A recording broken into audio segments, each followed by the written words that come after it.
Welcome to the workshop. Hi, today I'm going to cut a stub twin mortise and tenon joint. I'm going to prepare twin mortises in this end of the component and then twin tenons on this end, cut it in half and then fit those tenons to the mortises so that we have a connection at 90 degrees across the widths of the component rather than the thicknesses. It offers a couple of advantages. Firstly, you double the glue area that you would have if you just had a single tenon. And secondly, the edge of the mortises, the outside mortises, is closer to the edge of the workpiece.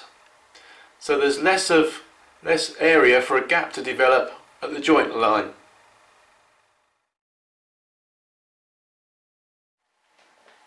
I've chosen this mortise chisel because it is roughly 1/5 of the width of our component. That will give us a shoulder, a tenon, a middle gap, a tenon and another shoulder. Now we can set the mortise gauge to the width of that chisel. The first marking I need to do is for the mortises at this end. So we want a pair of mortises like so. We can mark the first mortise.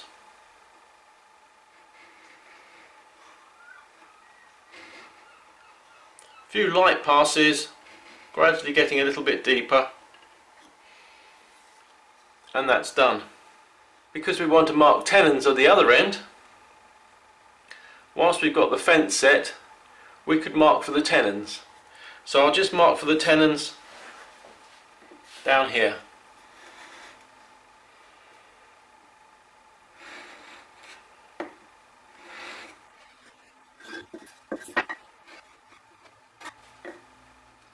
Now I'm not intending on doing through tenons here, but if I was, then I'd mark the back side of the mortise at this point as well.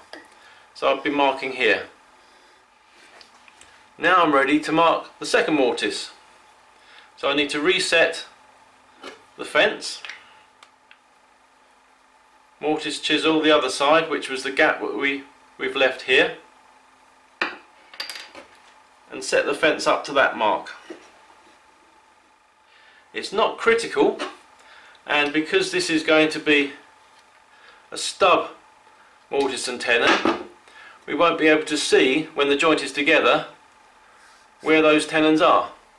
But certainly if we were doing a through twin mortise and tenon, on the back side you'd see them coming through, and it would be nice to make your layout the same for each tenon. So now I can mark for that mortise,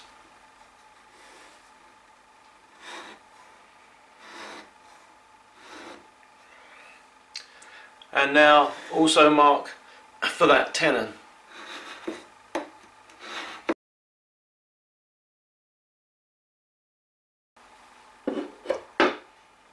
Now with a tri-square and a marking knife I can mark the ends of the mortises, and as normal I'll just mark a line about 1/8 of an inch in from the end as initial working line to protect the ends.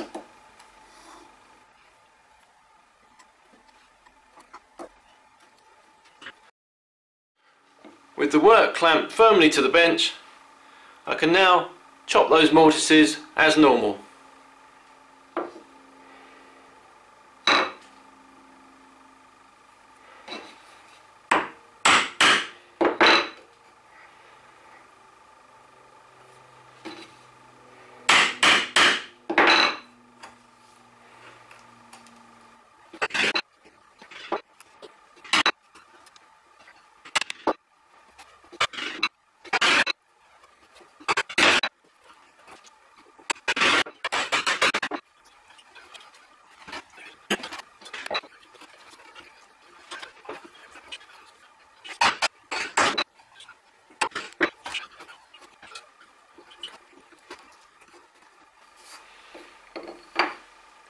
So with both mortises now chopped, we can turn our attention to the tenons. I'll measure the depth of the mortises now, find the shallowest point,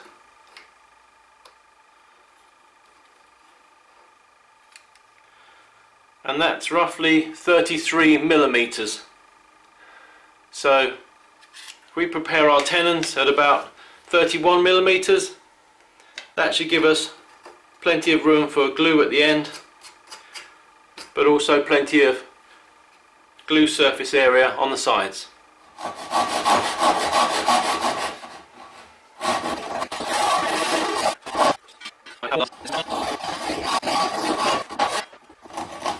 Just remember when you're doing this, because we've got more than just the 2 cuts, we need to make sure we just remove the bits that we actually want to remove, and we stay on the right side of the knife line for all our cuts.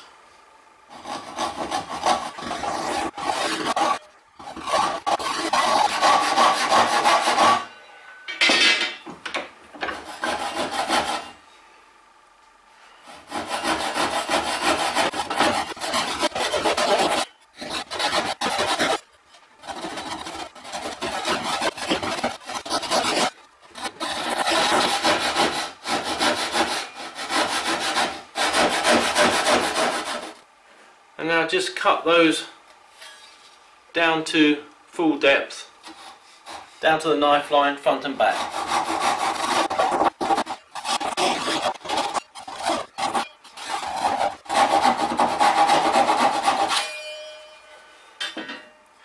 Now I can knife the shoulder lines, make a little channel for my saw, and just cut the waste away.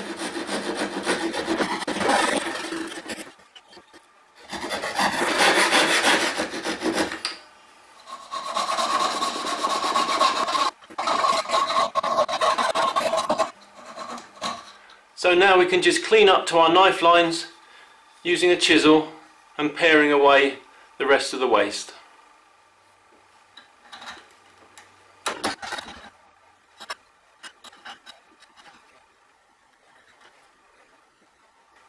To tackle the outside cheeks, we can use the router plane.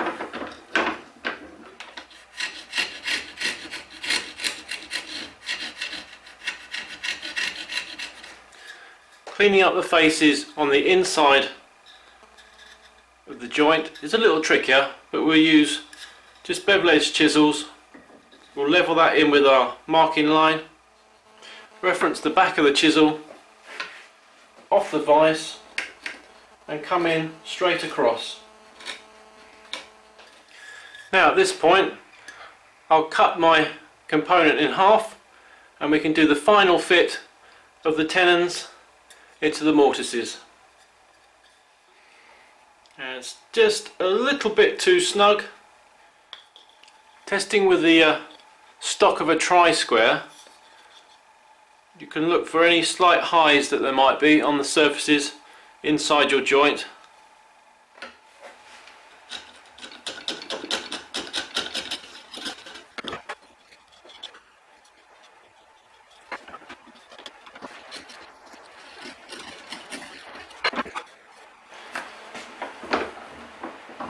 When you think you're there, just clean up right into the inside corners, because they often are the areas where you'll have just a little bit left over, which will jam you up as you're trying to push the joint home the last little bit.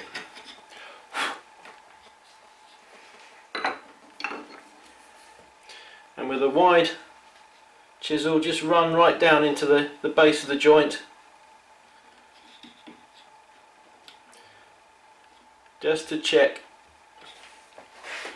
you've removed all the waste.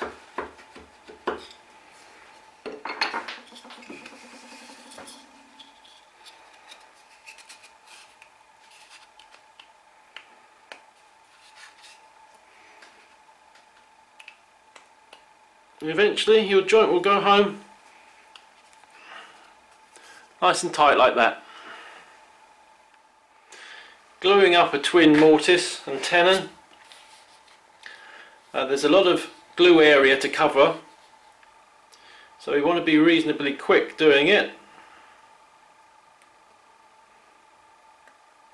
I like to put the majority of the glue in the mortise.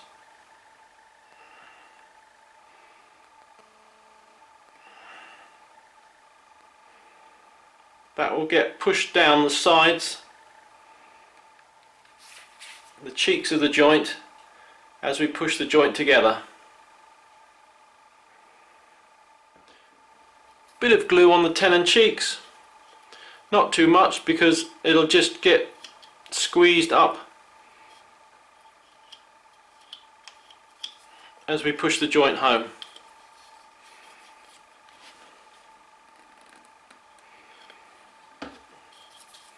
The majority of the glue I've left. So I'll show you here, the majority of the glue I've left at the tops of the mortises, and that will be spread down as I push the tenons in.